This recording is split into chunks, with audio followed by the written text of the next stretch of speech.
Bom dia, meus irmãos, a graça e a paz de Jesus. Hoje nós vamos ter mais uma aula. Agora nós vamos entrar no capítulo 3 da carta do apóstolo Paulo aos Filipenses. E antes de nós começarmos, nós vamos orar, pedindo a bênção de Deus. Então feche seus olhos aonde você estiver e vamos buscar a face do Senhor nesta manhã. Amém? Senhor, nós te louvamos por Jesus Cristo, o nosso Senhor e Salvador. Te louvamos porque Ele é bom e Ele tem cuidado de nós nesse tempo tão difícil, Pai. Te louvamos, ó Deus, por nossa igreja, te louvamos pelo alimento que temos recebido a cada dia das mãos do Senhor. Pedimos a bênção do Senhor agora para esta aula, que o Senhor fale aos nossos corações e que nós possamos crescer, Pai, na graça e no conhecimento do nosso Senhor Jesus Cristo. E é no nome dele que nós oramos. Amém. Amém? Então, você vai entrando aí, nós vamos participar pelo chat, eu vou participar diretamente no chat junto com vocês, tá? Então, vocês vão ver eu respondendo aí no chat, tá?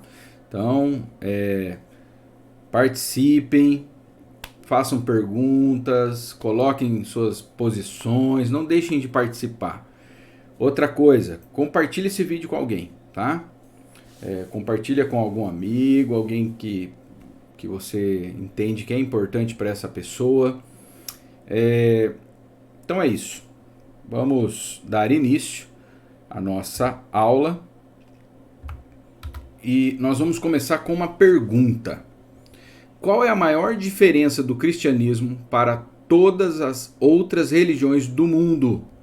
Qual é a maior diferença do cristianismo para todas as outras religiões do mundo? Ou será que não existe nenhuma diferença? Agora, se existe, qual que é a maior diferença? A principal de todas? Escreve aí no chat, tá? Vou dar um tempinho para vocês responderem.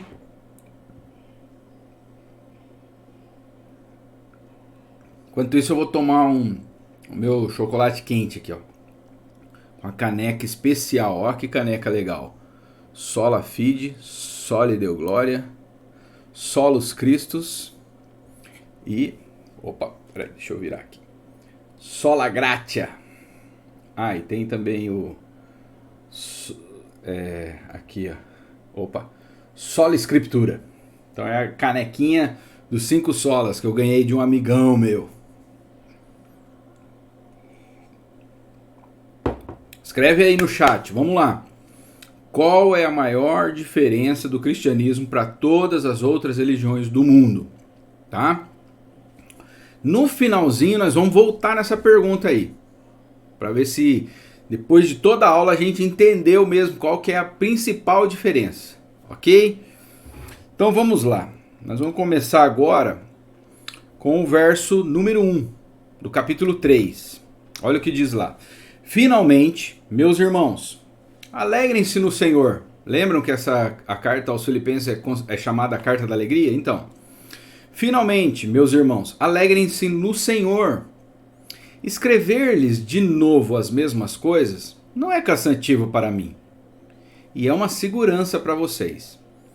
Então, Paulo não tinha problema em repetir, né, os temas. Ele entendia que era importante para reforçar as verdades de Deus. Então ele fala, olha, escrever-lhes de novo as mesmas coisas não é cansativo e é uma segurança para vocês. Então ele começa com essa introdução e ele fala que a alegria nossa deve ser centrada em Cristo, alegrem-se no Senhor, certo? E ele está mostrando aqui para nós que a repetição é um instrumento, é um recurso pedagógico.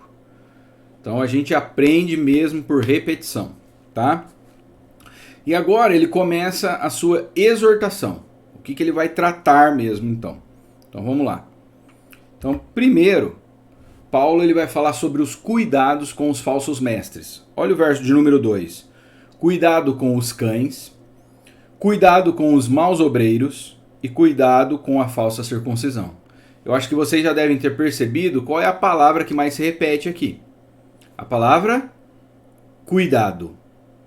Cuidado. Por 3 vezes. E a gente sabe que essa também era uma forma de escrever e dar ênfase a uma palavra. Quando o escritor ele queria dar uma ênfase, tanto no grego quanto no hebraico, a forma de se dar ênfase a uma palavra, para que aquela palavra ficasse, para que as pessoas dessem uma atenção especial àquela palavra, era através da repetição, tá? Então cuidado com os falsos mestres. Agora, quem são os falsos mestres de que Paulo está falando aqui? Ele vai descrever os falsos mestres. Ele vai dar 3 adjetivos. Primeiro, eles são como cães. Olha só que interessante. Cuidado com os cães. Os cães, eles eram considerados animais imundos ali no primeiro século. Não existia essa ideia de cãozinho de estimação, tá? Que nós temos hoje. Então o cão era um animal selvagem, um animal imundo na sociedade oriental ali. E por que Paulo usa esse adjetivo para descrever os falsos mestres?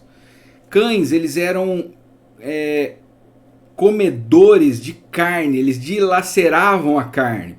Então Paulo ele vai tratar aqui, praticamente nesse capítulo, dos falsos mestres que ensinavam o seguinte: para uma pessoa ser salva, não basta ela crer em Jesus. Ela tem que crer em Jesus, mas tem que praticar o ritual da circuncisão. Você se lembra que ritual é esse da circuncisão? O que mais se parece com o ritual da circuncisão, só para você entender, tá? O que mais se parece, mas não é ainda isso, tá? É a cirurgia que é feita nos meninos, nos homens, a cirurgia de fimose, no órgão sexual masculino.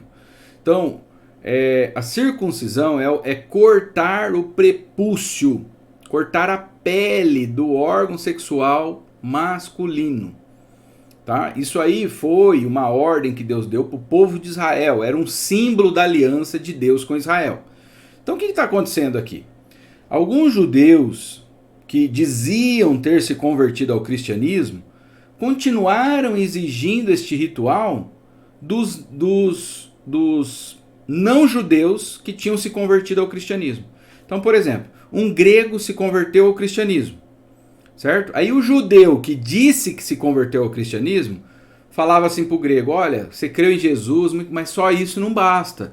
Você precisa também, para ser salvo, você também tem que fazer o ritual da circuncisão.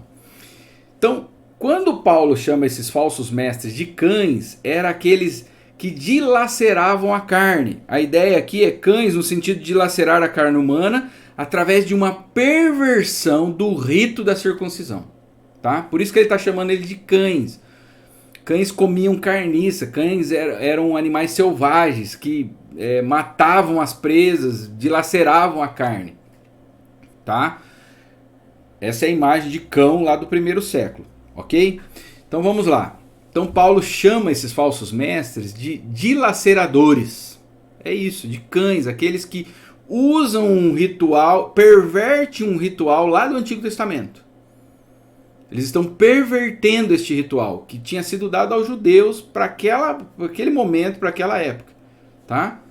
Mas que era uma sombra. Agora Cristo veio, então os rituais do Antigo Testamento eles se tornaram obsoletos, certo?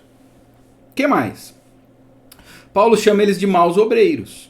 Então, maus obreiros, eles desviaram a atenção de Cristo e de sua perfeita redenção, e eles estavam chamando as pessoas para olharem para os rituais, né? Rituais que eram ultrapassados, e para confiarem nesses rituais e também em obras praticadas, obras humanas. Então, Paulo chama eles de maus obreiros, porque eles não estão cumprindo o papel de um verdadeiro obreiro, que é levar as pessoas a confiarem em Cristo, certo? Terceiro, Paulo chama ele de defensores da falsa circuncisão. Olha aí o que diz no finalzinho do versículo: cuidado com a falsa circuncisão, né? A palavra grega para circuncisão era peritome. mas Paulo se recusou a usar essa palavra aqui. Em vez disso, ele usa a palavra grega katatome, que era usada para descrever a mutilação da carne nos ritos pagãos. Paulo usa a palavra aqui, a palavra que ele usa aqui era mutilação da carne. Cuidado com esses falsos mestres, por quê? Porque eles ensinam uma falsa circuncisão. Na verdade, eles estão mutilando as pessoas. Eles são arrogantes, eles são hereges. Eles não estavam circuncidando as pessoas, eles estavam mutilando as pessoas. Era uma mutilação. Aquilo que eles chamavam de um ritual dado por Deus, aquilo na verdade era uma mutilação, tá? Uma coisa que é importante para nós. No Antigo Testamento, quando Deus deu esse ritual, não havia nada de errado. O próprio Cristo foi circuncidado. Se você vê lá, se você vê na sua Bíblia, o próprio Cristo ele foi circuncidado, tá? Era um símbolo da aliança de Deus com o seu povo. Agora, o que Paulo está mostrando aqui? Com a vinda de Cristo e a morte de Cristo na cruz, esse ritual ele se torna obsoleto. Tá? Ele perde o seu valor. Agora, como que o povo de Deus ele é marcado? Qual que é o símbolo de alguém que faz parte do povo de Deus? Não é a circuncisão, é o selo do Espírito Santo, que é no coração. Então a circuncisão agora, ela é no coração, certo? Ela é interior, não é externa. E é uma obra que Deus faz no homem. Não é o homem que realiza a circuncisão. Não é ele que faz, tá? Não é na carne. É no espírito, é no coração. E o interessante é que eles estavam se vangloriando, né, desse ritual. Em vez de uma mudança no coração. Por quê? Irmãos, é bem mais fácil você fazer um ritual, algo externo, do que uma obra no interior, no coração. A obra no coração ninguém vê, só Deus vê, né? Agora, uma obra externa é bem mais fácil. É bem mais tranquilo, entre aspas, né? Porque esse ritual aqui devia ser bem terrível para o homem, né? Certo? Então, olha o que diz William Hendricks falando sobre isso aqui, né? O conceito de que Deus ainda hoje reconhece dois grupos favoritos, de um lado a igreja e do outro os judeus, é completamente antibíblico. O que o Hendricks está querendo dizer aqui? Agora, na nova aliança, não tem mais judeu nem grego. Agora é a igreja. Não tem mais dois povos. Os judeus se comportam de um jeito, os cristãos de outro, que vieram para o cristianismo. Não. Agora é um só povo. Não tem mais essa distinção de judeu, grego, né? Homem, mulher. É um só povo. Tá? O apóstolo Paulo diz que só a circuncisão do coração torna alguém espiritualmente judeu, no sentido de ser povo de Deus. Olha o que ele diz. Romanos 2, 28 e 29. Porque não é judeu o que o é exteriormente. Olha só. Não é judeu o que o é exteriormente. Nem é circuncisão a que o é exteriormente na carne. Mas é judeu o que o é no interior. É circuncisão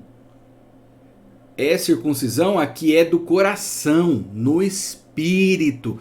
Não na letra. E aqui na letra você não se torna povo de Deus no cumprimento da lei. Na letra aqui significa isso. Cujo louvor não provém dos homens, mas de Deus. Tá? Então, olha só. Não é judeu o que o é no interior. É circuncisão a que é do coração, no espírito, não na letra. Então, assim, quem é o Israel de Deus, o povo de Deus? É a igreja. E quem faz parte da igreja? Quem praticou o ritual da circuncisão igual ao do Antigo Testamento? Não, aqueles que foram circuncidados no coração, que tem o selo, a marca no coração, tá? Então por isso que Paulo chama eles de cães. de maus obreiros, de falsa circuncisão. Porque eles estavam dizendo o seguinte: para você ser salvo, você tem que cumprir o ritual da circuncisão. Senão você não será salvo. Cristo é maravilhoso, mas só Cristo não é suficiente. E aí tem um dos 5 solas lá, o que que é? Solos Christos. Somente Cristo. Não é Cristo e mais alguma coisa. Certo? Para a gente ser salvo. Só Cristo é suficiente. Olha o que diz Gálatas 3:29. E se sois de Cristo, então sois descendentes de Abraão e herdeiros conforme a promessa.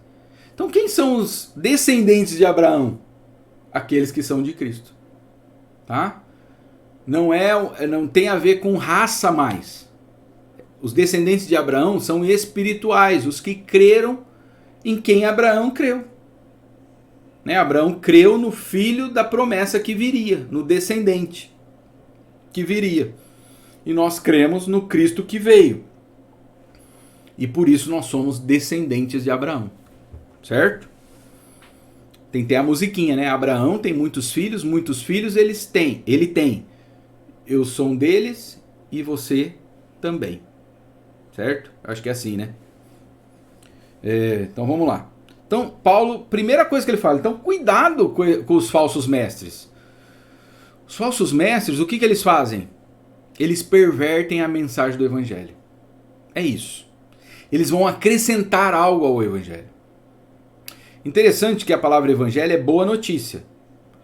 Certo? A notícia é um fato que aconteceu. Alguém vem e conta a notícia para você. Não é sobre algo que nós temos que fazer. A notícia é sobre um fato que aconteceu. Qual é o fato que aconteceu? Cristo deixou sua glória, veio para este mundo, nasceu de forma humilhante, né? Ali na manjedoura, viveu a vida que nós deveríamos viver, morreu a morte que eu e você deveríamos morrer, foi sepultado, ressuscitou e voltou para o Pai. Essa é a boa notícia. É sobre um fato, sobre aquilo que Cristo fez. O que é perverter o evangelho? É colocar, acrescentar algo que nós devemos fazer. Aí não é boa notícia. Aí é boa notícia, mas uma prescrição. Aquilo que eu e você devemos fazer. Isso está errado.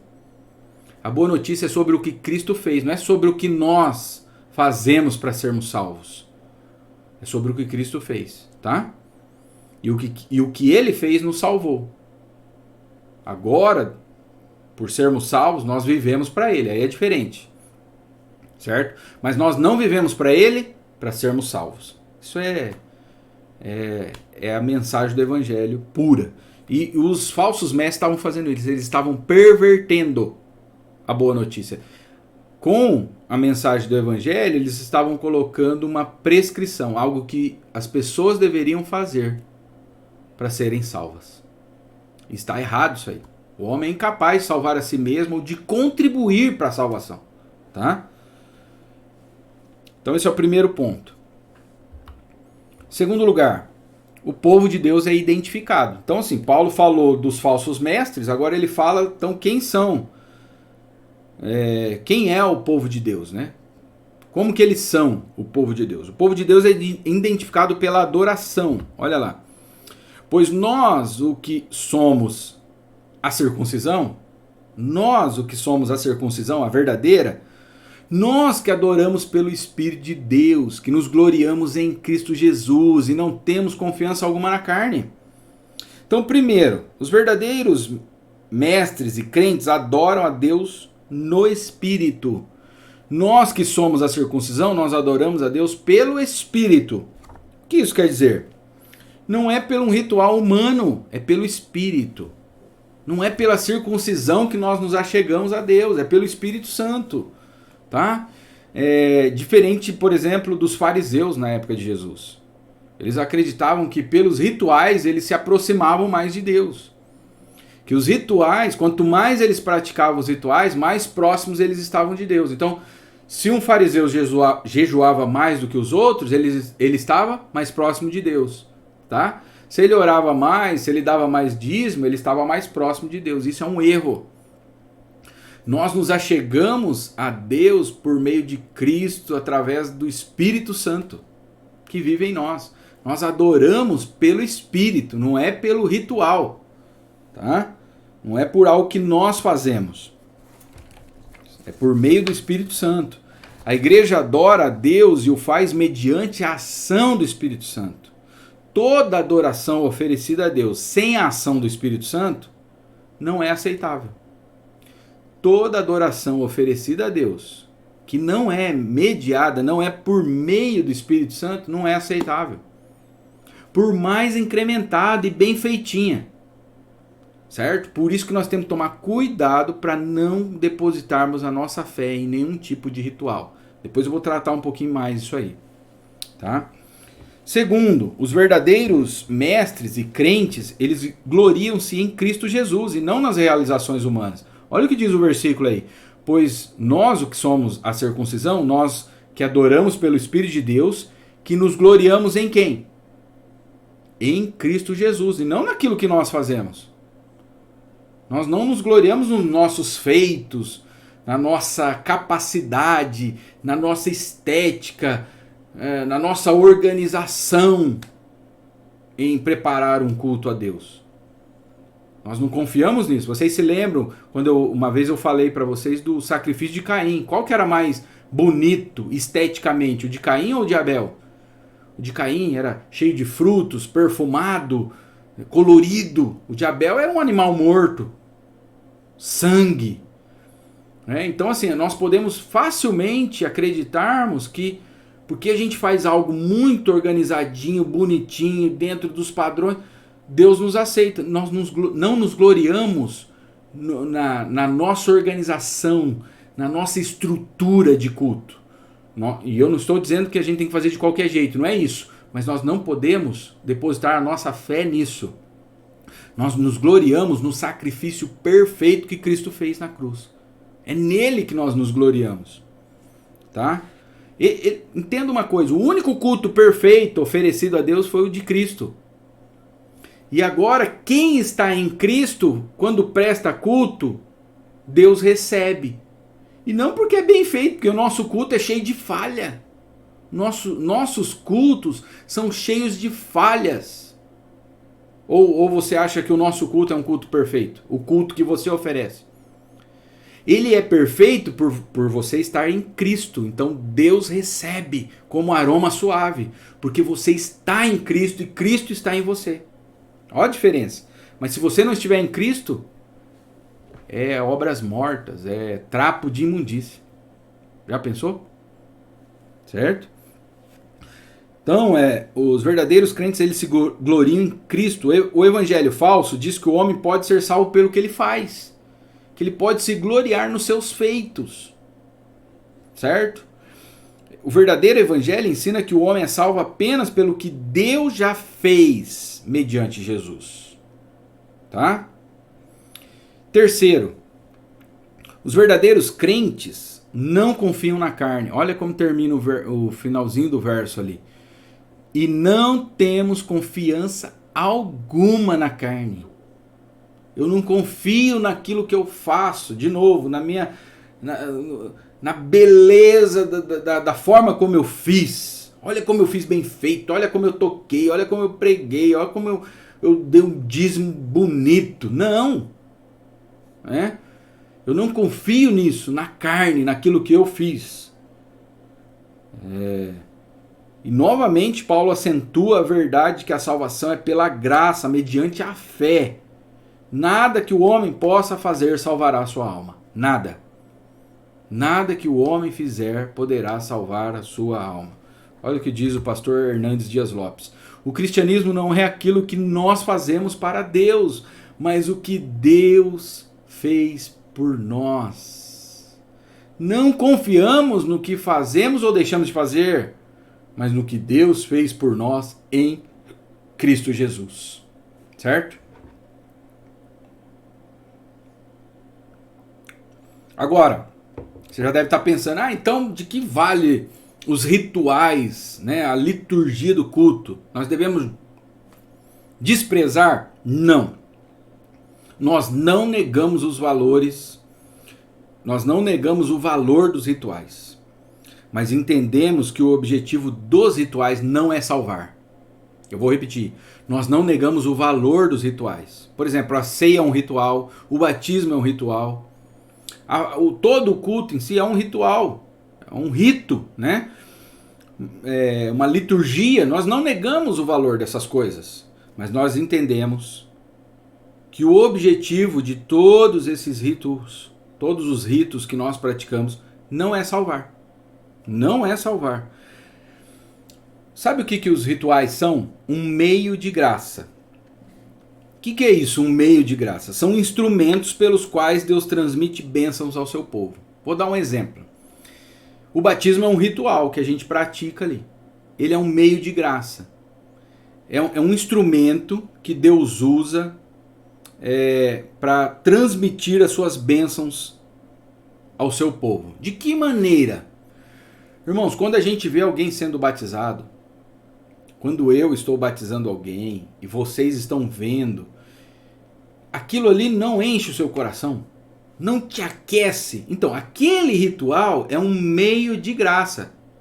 Ele não está salvando a gente, mas ele está nos renovando. Ele está aquecendo os nossos corações. A ceia é um ritual. A ceia não salva, mas quando nós participamos da ceia, aquele rito ali que nós praticamos, o que ele faz? Ele refresca a nossa memória, renova a nossa esperança de uma terra por vir, onde nós estaremos assentados com Cristo.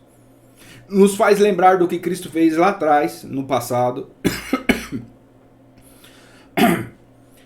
É um ritual que mexe com a nossa memória, com a nossa esperança, com a nossa comunhão, porque a ceia nos faz lembrar que nós somos uma família, que estamos todos em igualdade, não existe ninguém melhor do que o outro, nós estamos todos assentados na mesma mesa, certo? Então é isso, os rituais eles têm um papel muito importante. Tem pessoas que negam, né, também os rituais. Não, nós não negamos, mas nós entendemos que eles não existem para salvar, mas para despertar. Agora, alguém pode ser salvo num culto onde a pessoa está vendo esses rituais? Claro, mas ela vai ter que ouvir o evangelho e crer no evangelho, tá? Então vamos lá. Terceiro, então primeiro, cuidado com os falsos mestres. Eles vão acrescentar algo. O povo de Deus não, ele adora pelo Espírito, ele se gloria em Cristo e ele não confia na carne. Agora Paulo dá o seu próprio testemunho. Parece que ele vai entrar num outro assunto, mas está tudo ligado dentro do que ele está falando ali. Tá? Paulo vai dar o seu próprio testemunho. Então ele vai dizer o seguinte: os falsos mestres estão falando aí que se você praticar certos rituais, se você tiver alguns privilégios espirituais, você vai ter algumas vantagens. Vamos ver o que Paulo diz. Primeiro, os privilégios de Paulo. Privilégio é aquilo que você herdou sem fazer esforço, tá? Isso é um privilégio. Você não, por exemplo, você nasceu rico, nasceu numa família rica. Isso é um privilégio, você não trabalhou, alguém fez por você. E ele vai falar dos privilégios dele. Verso 4. Não temos confiança alguma na carne, embora eu mesmo tivesse razões para ter tal confiança. Se alguém tivesse que ter confiança na carne, essa pessoa seria eu. Aí ele diz, se alguém pensa que tem razões para confiar na carne, eu ainda mais. Tipo, é como se Paulo estivesse dizendo assim, vocês acham que vocês são judeus? Deixa eu lhes mostrar minhas credenciais. É isso que ele vai fazer agora. Então ele vai mostrar. Circuncidado ao 8º dia, pertencente ao povo de Israel, a tribo de Benjamim, verdadeiro hebreu quanto à lei fariseu. Então vamos pensar em cada um desses pontos aqui. Primeiro privilégio eclesiástico ali, espiritual. Circuncidado ao 8º dia, certo? Ele foi circuncidado. A circuncisão era feita nos meninos E no 8º dia de nascimento, ele está dizendo assim, eu cumpri o ritual, meus pais, né, cumpriram por mim. Eles fizeram isso, eles cumpriram o ritual em mim. Então, desde o meu nascimento, eu tenho cumprido os rituais. Circuncidado ao 8º dia, pertencente a Israel. Eu sou um israelita, eu sou da tribo de Israel. Porque o povo de Israel, eles se achavam melhores do que outras nações, tá? E as outras nações também se achavam melhor do que eles, tá? Mas Paulo está dizendo, eu tenho sangue azul, eu sou israelita, tá? Tem mais. Por quê? Por que ele está colocando isso aqui? Porque algumas pessoas, por exemplo, tinham gregos que se convertiam ao judaísmo já adulto. É o que é chamado de proselitismo. Paulo falou, não, eu não vim de fora. Eu sou original, eu tenho como se fosse, eu tenho pedigree. Eu não vim de fora. Sabe? Como alguns outros que vieram, hoje estão no judaísmo ali, mas não, eu nasci. Eu sou de nascimento e desde o meu nascimento eu venho cumprindo os rituais. Segundo, sou da tribo de Benjamim. Essa era uma das tribos mais importantes. O primeiro rei de Israel veio dessa tribo, Saul. Tá? E foi a tribo que, quando teve as divisões dos reinos, lá lembra quando o reino de Israel foi dividido em dois? Foi a tribo que ficou junto com Judá, que foi fiel ali à tribo de Judá. E a tribo de Judá a gente sabe, é a tribo de onde viria o Messias, e Cristo é da tribo de Judá. Então Paulo falou, eu sou de uma das tribos mais importantes, né? Eu não sou de qualquer tribo, eu sou de uma das tribos mais importantes de Israel. Então esses eram os privilégios que nós chamamos os privilégios espirituais de Paulo. E agora nós vamos ver os méritos. Então privilégio é aquilo que você herdou. Ele não pediu para nascer na tribo de Benjamim, ele não pediu para ser circuncidado, tá? Então ele herdou isso aí foi dado a ele. Ele não pediu para ser israelita, ele ganhou isso, é um privilégio. Agora vamos ver os méritos. Méritos é aquilo que você escolhe fazer, certo? Primeiro, ele diz ali no final do versículo ainda, do versículo 5, olha ali, verdadeiro hebreu. Em algumas traduções vai estar hebreu de hebreu. Hebreu de hebreus. O que isso quer dizer? Verdadeiro hebreu. Denota os judeus que normalmente falavam aramaico entre si. Aramaico era uma língua esquecida, tanto que hoje nem parece que quase não existe, parece que tem uma tribo só lá que fala essa língua hoje. Então aramaico era a língua do povo de Israel, a língua mais antiga do povo de Israel, tá? Então assim, era como você falasse uma língua, era uma elite de Israel só que falava essa língua. Poucas pessoas.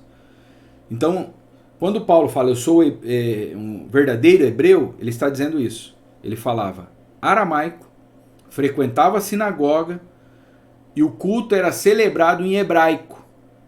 Por que isso é importante? Porque houve naquela época a helenização. O que é a helenização? Quando Alexandre o Grande, o imperador lá, ele conquistou o mundo, a língua grega passou a ser a língua oficial. Então muitos judeus que nasceram já não aprendiam mais nem o aramaico nem o hebraico. Tá? Então muitos cultos ali na sinagoga eram celebrados na língua grega. Tá? E Paulo está dizendo, sabe o que Paulo está falando aqui? Eu sou um judeu tradicional. É como se ele estivesse dizendo, eu sou um crente tradicional. Tá? Aquilo que foi esquecido pelos crentes mais novos, os modernos, eu ainda faço. Então é isso que ele está mostrando. Eu sou um crente tradicional. Ele celebrava o culto em hebraico. Tá?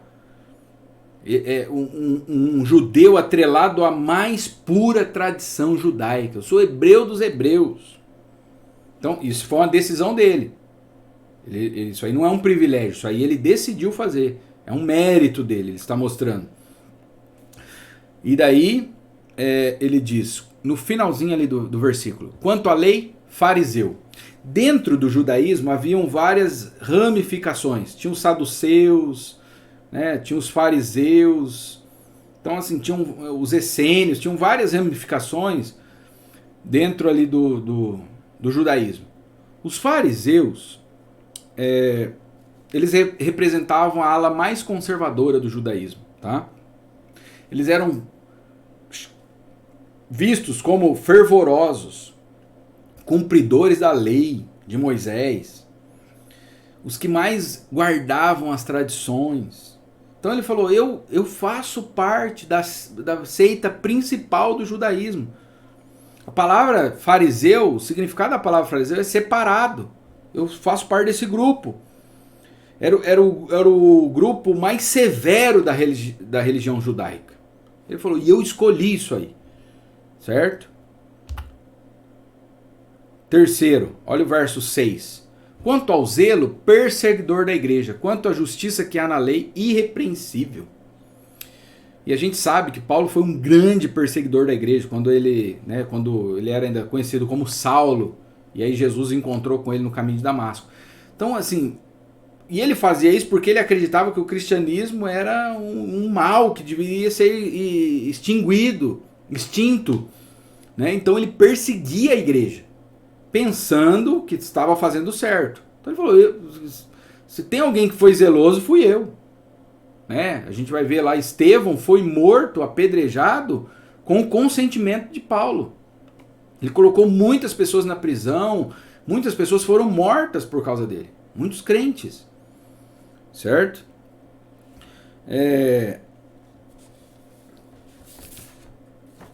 Aí ele diz ali no finalzinho, quanto à justiça que há na lei, irrepreensível.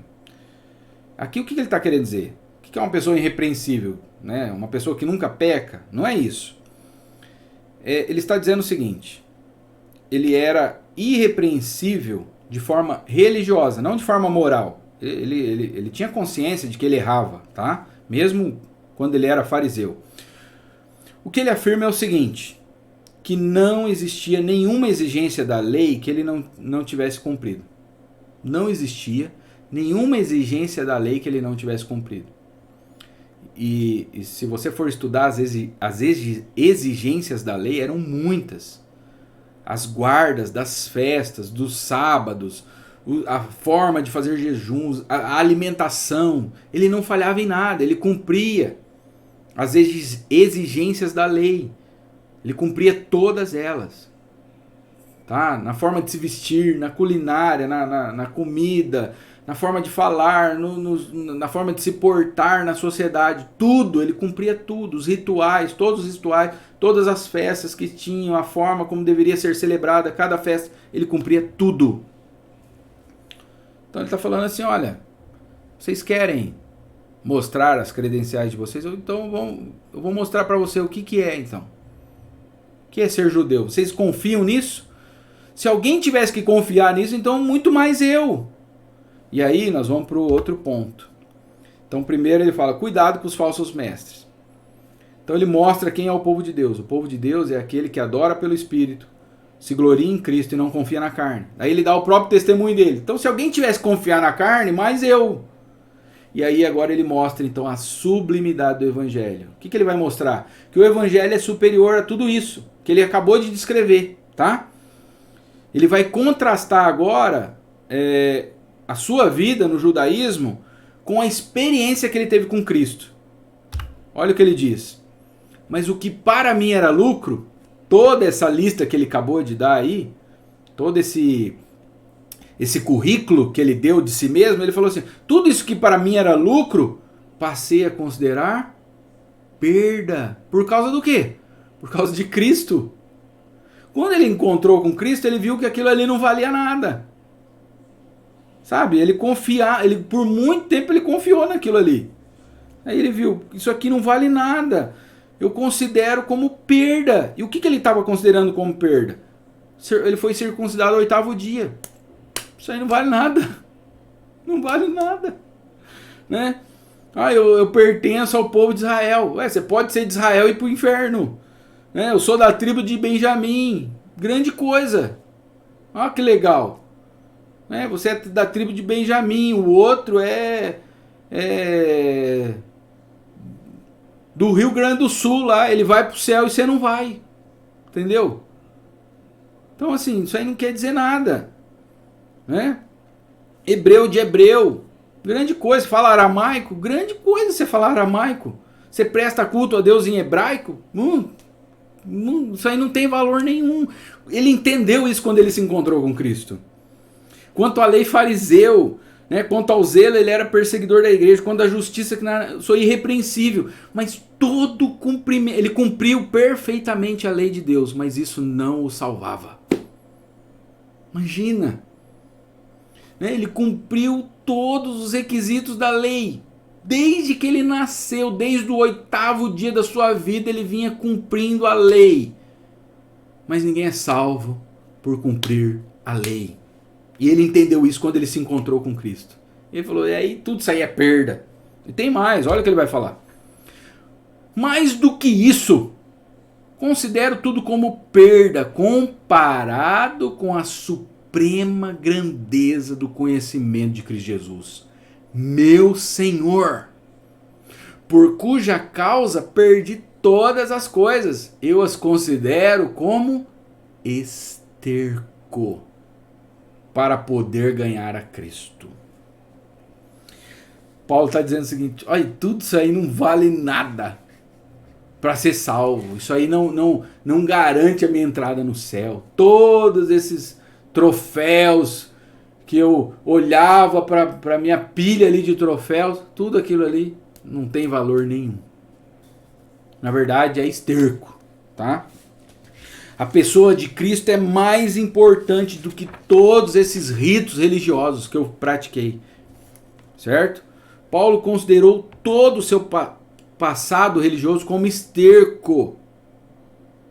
Por que ele considerou como esterco? Porque pelo que ele encontrou em Cristo. Então ele considerou tudo aquilo como esterco por causa do que ele encontrou em Cristo. Quando ele se encontrou com Cristo. Então olha só, o que está acontecendo aqui?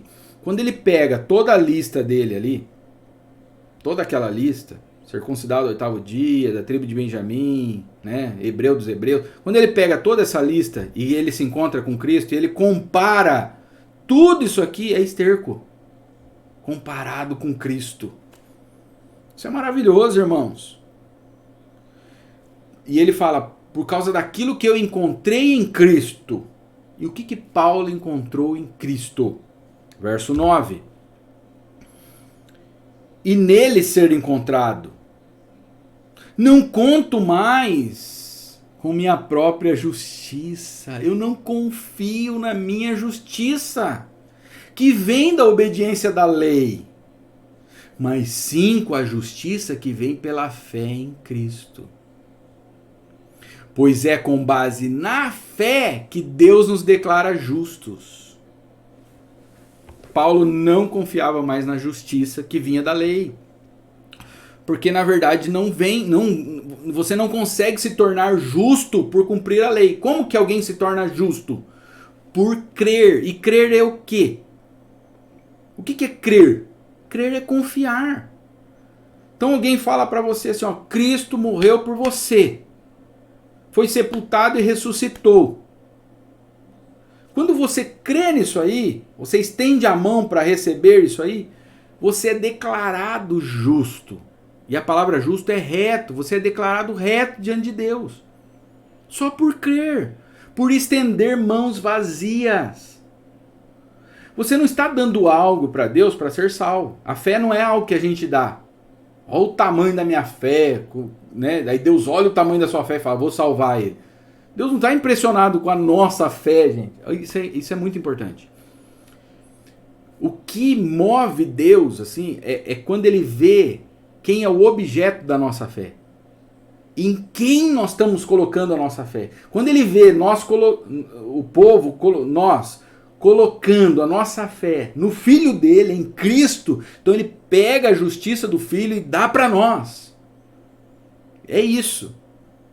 E Paulo entendeu isso. Ele falou, olha, eu não conto mais com minha própria justiça. Você já viu pessoas falarem assim, Você pergunta pra pessoa, você crê que você é salvo? Ah, eu creio. Mas por que você é salvo? Ah, eu nunca matei, nunca roubei. O que ela está fazendo aí? Ela está confiando na própria justiça. E ela está enganada. Se ela acha que ela vai para o céu por causa disso, que ela nunca matou, nunca roubou, ela está lascada. Porque a nossa justiça é falha, ela é como um trapo imundo. Aí Paulo fala, mas eu confio em qual justiça? Olha lá, a justiça que vem pela fé em Cristo. E não é fé em qualquer coisa não, tem que ser fé em Cristo. Quando eu descanso no que Cristo fez, quando eu estendo as mãos para receber aquilo que Cristo fez por mim. Certo? Eu lembrei agora da ceia. Por exemplo. O que a ceia nos lembra? Você não fez o pão, você não vai até o pão vem até você. O cálice, para mostrar o quê? Não é você que faz, é Deus que faz por você. Entenderam? Então assim, e aí você só estende a mão para pegar. Você pagou? Não. Você foi responsável por aquele sacrifício? Não. Cristo fez por você, sem você merecer. E você só estende a mão para pegar de Cristo e se alimentar de Cristo. E quando você se alimenta de Cristo, a justiça de Cristo vem para você.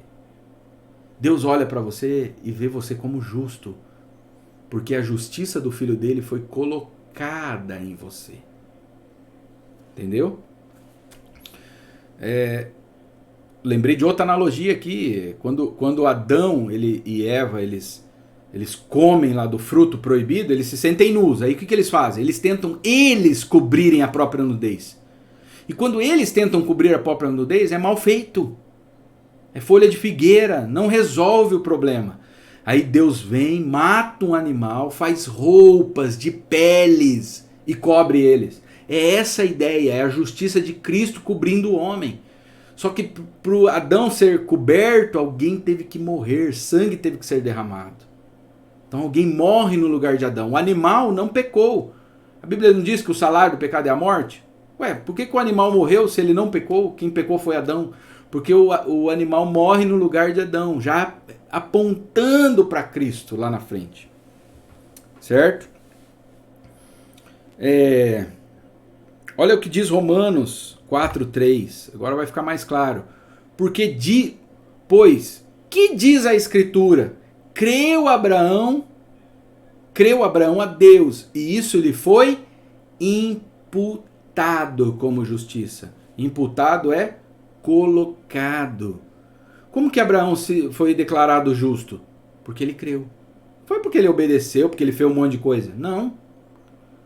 O primeiro a fazer a circuncisão do povo de Israel é Abraão. A Bíblia não diz que ele foi salvo porque fez a circuncisão. Porque ele creu. Creu no descendente que viria. Nós estamos pregando aí sobre a vida de Abraão em Gênesis ali. Como que Abraão foi salvo? Ele creu na promessa, no filho que viria, certo? Então Paulo está falando assim, toda aquela lista que eu tinha não tem valor nenhum para herdar a salvação. Agora, você consegue imaginar por que Paulo chama os falsos mestres de cães e de maus obreiros? Porque eles estavam dizendo assim, só crer em Cristo não basta. Só crer no que Cristo fez não basta. Você tem que se circuncidar para ser salvo. Paulo estava dizendo assim, o que os falsos mestres estão mostrando então? Que o sacrifício de Cristo não é suficiente, não é tão poderoso para salvar o homem. Eu preciso contribuir, eu tenho que fazer alguma coisa, porque só o sangue de Cristo derramado na cruz não é suficiente. Por isso que Paulo fica bravo e chama os falsos mestres de cães. Aí eu pergunto para vocês, vou dar um tempinho aí para você escrever aí no chat, como que devemos lidar então com os falsos mestres dos nossos dias? De que maneira? O que os falsos mestres ensinam hoje? Para você ser abençoado, você tem... Só o que Cristo fez na cruz não é suficiente. Você tem que dar tudo que você tem, você tem que vender um carro seu, dar de oferta para Deus te abençoar. Você é abençoado pelo que você faz, não é pelo que Cristo fez. Você tem que fazer uma oferta de sacrifício, não é assim? Em algumas igrejas legalistas dizem, olha, não, você tem que crer em Jesus, mas tem que, se você não cumprir um monte de coisa aqui, você não vai ser salvo. Tem igreja que ensina, né? Se você não for batizado, você não será salvo. Certo? E aí? Como que nós devemos lidar com os falsos mestres? Vou dar um tempinho aí. Eu vou também comentar aí no chat aí.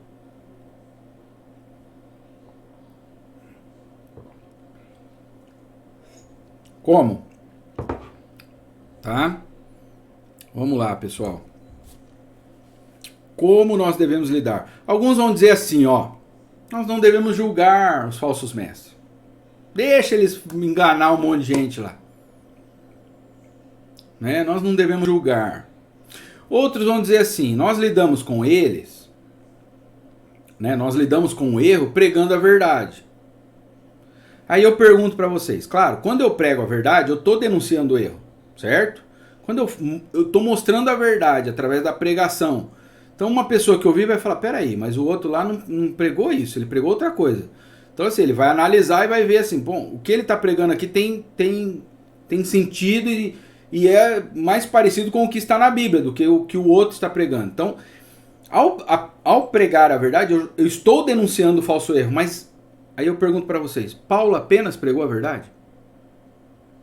Paulo apenas pregou a verdade ou denunciou os falsos mestres? Certo? Então como que nós devemos lidar? Vou dar um outro exemplo. Você conhece um médico que é perigoso, já morreu umas 10 pessoas na mão dele. E aí você tem um amigo seu, muito querido, né, e ele fala assim, marquei uma consulta e talvez eu vou fazer uma cirurgia com aquele médico fulano de tal. O que você faz?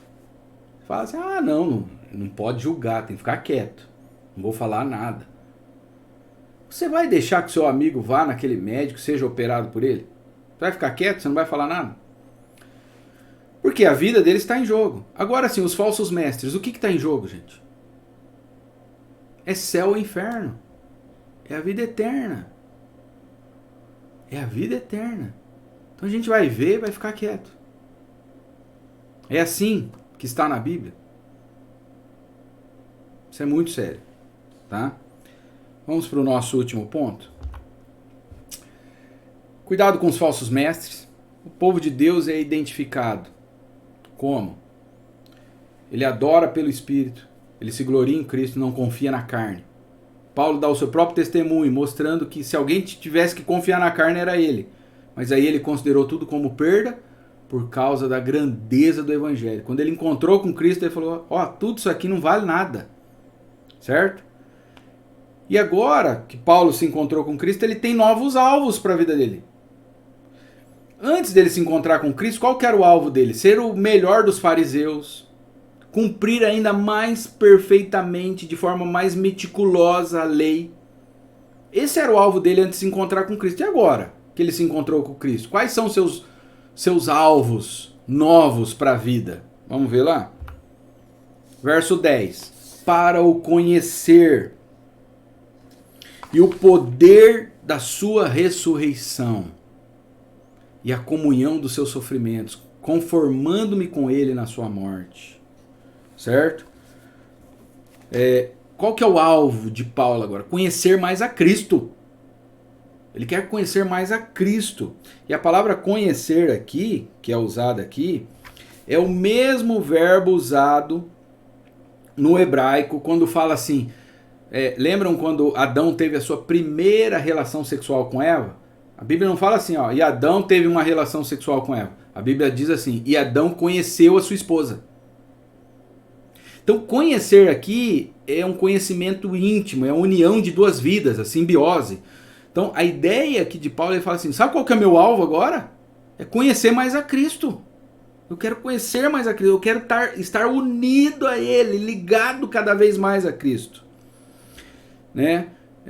Paulo ele quer o quê? Só conhecer a Cristo? Não, o poder da sua ressurreição, comunhão nos seus sofrimentos. Qual que é essa ideia aí de comunhão nos seus sofrimentos? O que é comunhão? Né? Estar unido, é sofrer sofrer com Cristo, com aquilo que Cristo sofreu. Cristo sofreu por pecadores. Paulo está dizendo, eu quero sofrer também, para que pecadores sejam salvos. Certo? Eu quero sofrer também, levando o evangelho. Eu quero ter comunhão com Cristo no sofrimento. Né? Aí ele fala no finalzinho ali, conformando-me com ele na sua morte. Se tiver que morrer para que o evangelho chegue a outras pessoas, eu também quero me conformar com Cristo. Eu quero morrer por pecadores. E aqui não é morrer no mesmo sentido de Cristo. Cristo morreu de forma que ele salvou os pecadores. Paulo quer ser um instrumento nas mãos de Deus para que pecadores sejam salvos por meio do evangelho em Cristo. Mas se para levar o evangelho ele tenha que morrer para que outros pecadores tenham um encontro com Cristo, ele falou, eu quero fazer isso. Cristo não morreu na cruz por nós? Então eu quero também morrer para que pecadores ouçam a mensagem do evangelho, se preciso for. E ele já tinha falado isso, né? Para mim o viver é Cristo e o morrer é lucro. Certo? Então agora ele tem novos alvos. Conhecer mais a Cristo, ter mais comunhão com Cristo, sofrer com aquilo que Cristo sofre, morrer por pecadores que Cristo deu a sua vida por eles lá na cruz. Morrer pela igreja, por amor à igreja. E não é de forma vicária, não é de forma de salvar. O sangue de Paulo não salva ninguém, mas ele quer morrer para que pessoas se encontrem com Cristo, se for preciso. E a gente sabe que aconteceu isso com ele. Ele morreu levando o evangelho para que outros pudessem ouvir a boa notícia e serem salvos. Certo? Esse era o alvo dele agora. Verso 11. Para que de alguma forma alcançar a ressurreição dentre os mortos. Tá? Então o alvo de Paulo era se tornar como Cristo em todos os aspectos. No sofrimento, na morte e na ressurreição. Ele sabia que Cristo ressuscitou porque ele viu Cristo ressurreto. Ele falou, eu quero isso também. Eu quero alcançar isso aí, a ressurreição dentre os mortos. Assim como Cristo ressuscitou, eu também quero ressuscitar. E era uma promessa de Cristo. Certo? Eu sou a ressurreição e a vida. Quem crê em mim, ainda que esteja morto, viverá. Né? Então o que a gente viu através dessa aula de hoje? Né? Que privilégios espirituais, práticas religiosas, boas obras não salvam.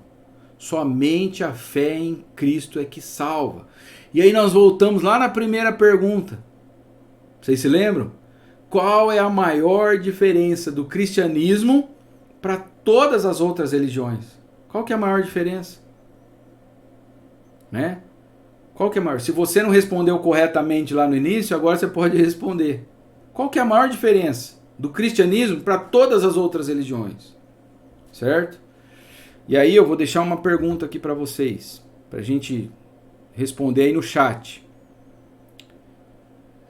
Qual o valor que os privilégios espirituais, as práticas religiosas e as boas obras podem ter na vida do crente? Qual o valor? Não tem valor nenhum? Se não tem valor nenhum, coloca aí. Se você acha que não tem valor nenhum, os privilégios espirituais. Vou dar um exemplo. O meu filho nasceu num lar cristão. Isso é um privilégio. Isso aí não tem valor nenhum. Ele nasceu num lar cristão. Isso aí não tem valor nenhum. Ele ter nascido num lar cristão. Né? E aqui eu não estou falando no sentido de salvação, tá? Mas esses privilégios não têm valor? Por exemplo, você quer ver um privilégio que nós temos? Você nasceu num país onde o evangelho pode ser pregado livremente. Você não nasceu na Índia, por exemplo. Você não nasceu no Iraque, onde é proibido, na Coreia do Norte. Agora, esses privilégios que você tem, de ter nascido, de ter ouvido o evangelho, de poder comprar uma Bíblia em qualquer lugar que você for, aí, até banca de jornal você acha uma Bíblia. Isso aí não tem valor nenhum? Quero que você responda. Por quê? Nós mostramos assim que os privilégios espirituais eles não têm valor para a salvação. Agora a gente vai descartar eles? Ih, já estou até meio ajudando vocês aí na resposta, né? Então mostre aí, vamos ver, escreva aí. As práticas religiosas não tem valor nenhum? né? Outro exemplo, louvor é uma prática, oração, a ceia, o batismo, essas práticas aí não têm valor nenhum. As boas obras, qual o valor que os privilégios espirituais, práticas religiosas e boas obras podem ter na vida do crente? Então, respondo aí no chat, tá? Que já acabou aqui meu chocolate quente. Certo? Próxima. Essa daqui eu vou deixar mais para nível de reflexão pessoal, tá? E o chat vai ficar aberto ainda mais um tempinho para que vocês respondam a essa daí, tá? Mas essa daqui é mais para nível de reflexão pessoal. Há apenas um caminho para o céu: crer em Jesus Cristo e recebê-lo como Salvador pessoal. Você já teve essa experiência? Você já teve esta experiência? Só existe um caminho para o céu: crer em Jesus e recebê-lo como Salvador pessoal. Você já teve essa experiência? Se você não teve, faça isso nesta manhã. Entregue sua vida a Cristo. Se arrependa dos seus pecados. Busque a Deus. Peça perdão a Deus pelos seus pecados e se entregue a Jesus. Não confie na sua justiça, na sua moral. Não confie na sua religiosidade. Confie no que Cristo fez por você. Amém? Vamos orar. Senhor, nós te louvamos por Jesus Cristo, nosso Senhor, o nosso Salvador. Te louvamos, Pai, porque somente nele há salvação. Só em Cristo há salvação. Só nele nós podemos confiar. E nós te louvamos por Jesus. Se existe alguém nesta manhã, Pai, que ainda não se entregou a Cristo, alguém que está ouvindo esse vídeo agora, Pai, em qualquer lugar, que essa pessoa se entregue a Jesus. Essa é a nossa oração. E é no nome de Jesus Cristo que nós oramos. Amém. Deus abençoe. Um bom domingo a todos vocês. Tá? Estamos com muita saudade. Espero que a gente possa se ver logo pessoalmente, né? Nos abraçarmos. E é isso aí. Deus abençoe.